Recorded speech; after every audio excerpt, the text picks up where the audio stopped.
I stay clutching on that chopper, and that water, it be drippy, something like Aquafina. Bullet holes, hit him up, spotted like a cheetah. And I'm all about a check, screaming fuck Adidas. Never catch me lacking, I stay clutching on that chopper, What's up, y'all? It's your boy DeLaRealG, and like you guys know, we fucking come with bangers up on this channel. I was actually tired, pero me bañé. Finally, you're like, damn, fuck. It was about time. Producer, I need my soda. I got my banana tropical, which is like called champagne, pero let me just pretend it's. I need to stop doing something. I just noticed. I need to stop saying the same shit. I have like this fucking mania that I fucking say the same fucking shit. Like, alright, y'all. So like, I'm trying to reduce that. So I'm sorry if you guys hear that in the videos, but I'm just trying to fucking stop saying that. It's so fucking annoying. I hate that about myself. I got this thing right that you guys probably remembered. This is like the background of our OG videos. I don't know if you guys been with us since 2020, you guys know that this is our background from our old school videos. We did the tiradera here, we did the Q&A here. I don't know if you guys remember, but those were one of our first videos that made numbers. Thank God to you guys. The story time is gonna be about the time my mother sent me to Honduras.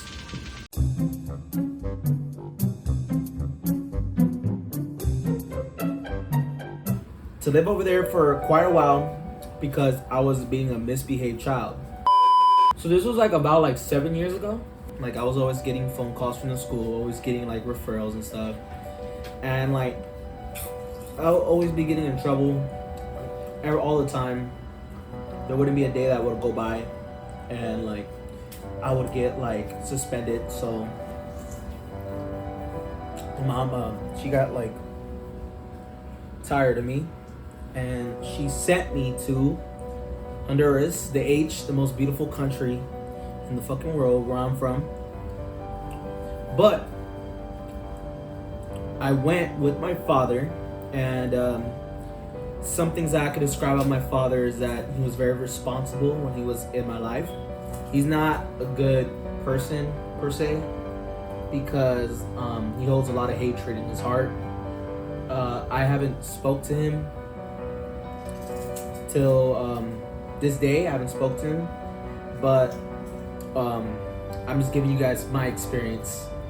So initially they told me, because my grandma, she does like, you know, shippings and she does business trips to Honduras. So they had told me that I was gonna go help, which was kind of odd. I didn't think about it because as a kid, you know, you don't think about that shit. You're like, oh, okay, I'm gonna go, you know, help, you know.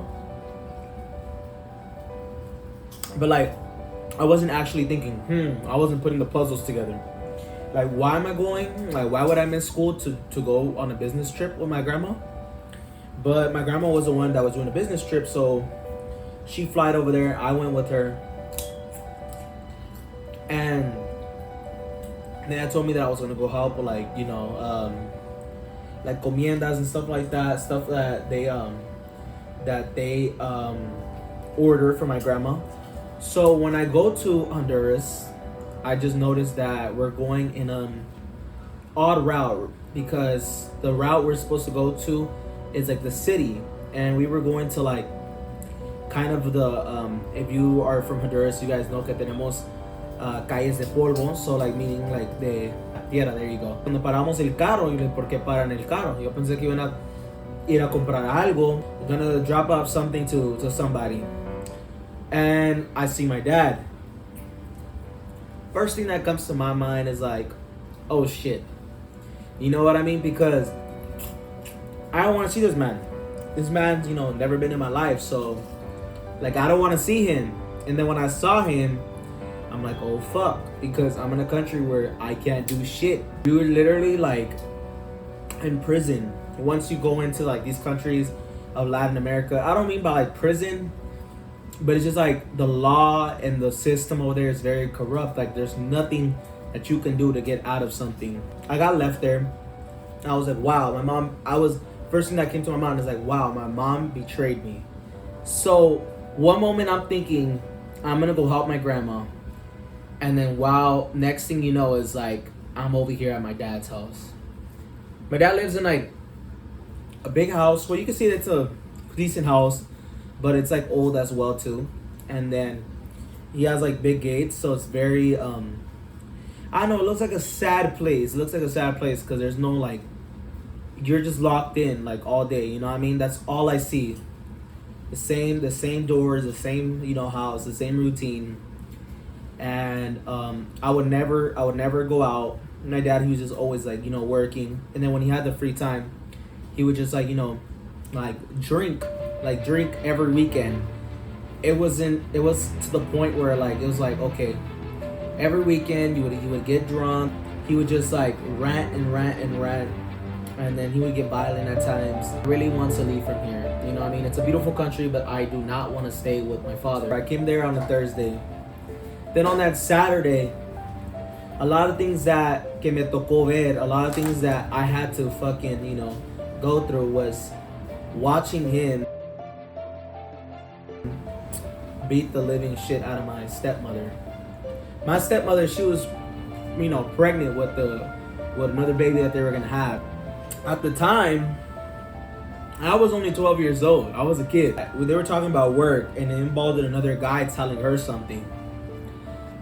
My dad was like super fucked up, so he was like, "What? Like, what are you talking about? Like, you know what I mean? Like, you know how when I don't know if you know those people when they're drunk, you tell them something and they're like repeating, and they're like, no, but no, they get aggressive." She was like, "Oh no, well, you're fucking crazy," and like, she just left him there talking alone because he was getting all stupid. My little sister I had a little sister. She was 1. She like sleeping inside her room, but like in his mind, he was like fucked up. Like he wasn't done. He wasn't done yet. Like that night, he wasn't done yet. Like believe me, he was not done yet. So my stepmother goes inside the room and stuff like that, locks the door. It was like those doors where it was like wooden. Anybody can just go like kickbox that shit, and it will fucking like break. So my dad like booted that shit like the FBI, got his belt, like, and whooped the fuck out of my stepmom. And I told him, "Hey, like, why are you hitting her?" You know, I questioned it, like, "Why are you hitting her?" He's like, "I'm not hitting her," but like he's literally beating the shit out of her. And then at the moment I was like, wow, like I barely just got here Thursday. My dad hasn't seen me in a long ass time. I'm socking her, fucking slapping her. He's getting the belt. He's like fucking giving her, you know, latigos. He's fucking like whooping the shit out of her. My fucking sister wakes up. They're crying. Such a disgraceful moment I've ever been through. And that's one of the darkest places in my life where every day I've had faith leave that environment that I was living. I remember one time my my stepmom, I think she took like 25 like dollars, which is over there it's like 500 lempiras. Lempiras is like money over there in Honduras. That's what it's called. And she took it. And I guess my dad needed that money. And so my dad called her at work. It was like broad daylight. She was like, "Oh yeah, I took it." And then she was mad. My dad started cussing. And then when my dad brought her back from work, the first thing that he did was whoop the fuck out of her. Like beat the shit out of her. I don't know, like sometimes I ask myself like why is like she's still here, you know what I mean? Like why is she still here? Because I remember it one day it got to the point where she wanted to leave. You know, good for her, because I know my dad's a piece of shit.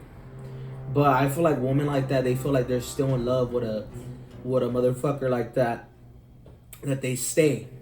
I wish there was something that I could do. And also because the girl was literally pregnant and he didn't care.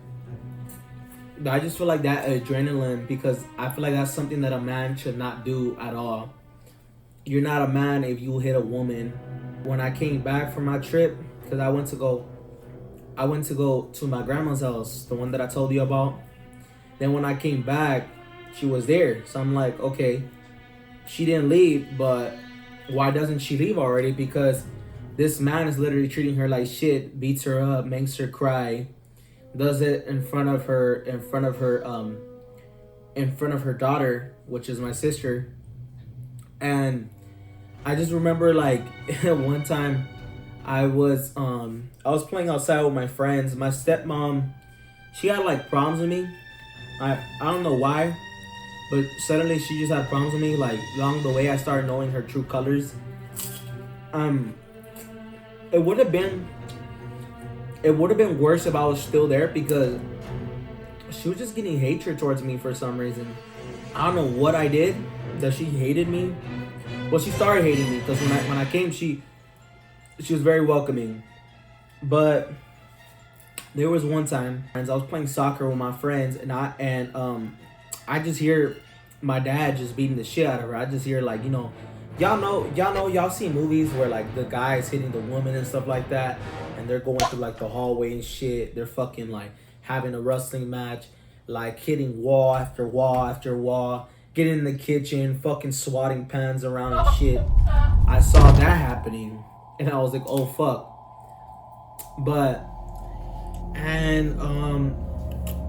Little did I know that the argument was about me, because when I went in there, my dad had like an apartment that he never used, and it was like behind his house. It was like something different, right? And so what happened is that he dropped over there after he was done whooping her ass, and then with her, she was inside the house, and when I came in, she said something to me. She called me pendejo. Nunca me dejado de nadie. That means like I never let myself get run over. So I said my shit to her and stuff like that. I think that was the day that I leave from like the house and stuff. Like, I need to get out of here. There was this like lady that was my dad's neighbor, and she would always help me. She was very kind. At first, I didn't know her. She would try to talk to me. I would see her as like a stranger. She helped me so much because she really listened to me at the time. She was like my angel. Like, she was like my savior, because she would buy me a saldo.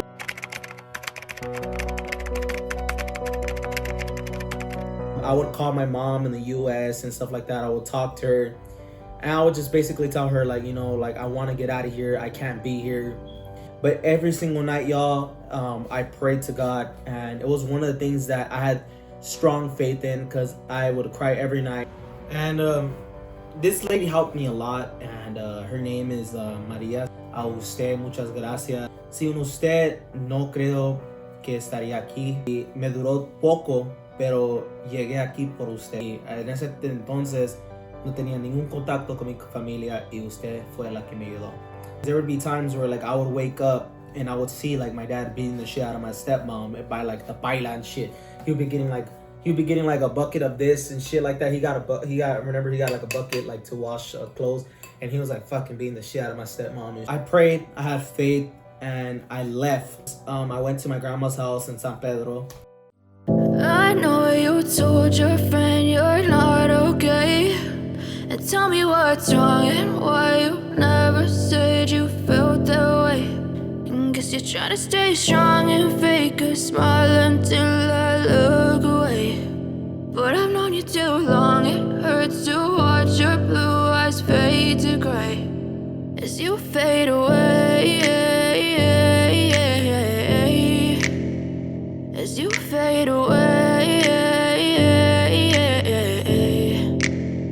Yeah, I'm about to fade away, cause every time I wake up I feel like it's Monday. Something's going wrong with all the chemicals up in my brain. All of a sudden I don't look at anything the same way. Gotta build up of my thoughts sitting in an ashtray. I'm sorry that I'm so inconvenient, okay. Just let me be me and I'll stay out of your way. I can see the way you look at me, I'm such a disgrace. I never really asked to be brought into this place. You wanna love me? Well then baby I have a taste. All the highs and the lows, no you'll never be the same. I don't really wanna hurt you, but I can't control the pain. If you're sticking by my side, maybe we could be okay. Okay, maybe you could be the change I need today. I promise that I've never felt this way. I really hope that you will choose to stay through all the pain. I know you told you.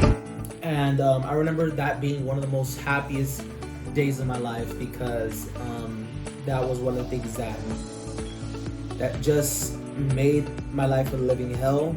were always like tagged along on me, and just knowing how my dad was as a person. So I left the fucking age. Fui al aeropuerto. When I fucking saw down, I'm like, bruh, I never want to come back here again. But little did I know, I do want to come back here, but not just with my pops. So that's a fucking story time, y'all. You guys know that I like to open up here.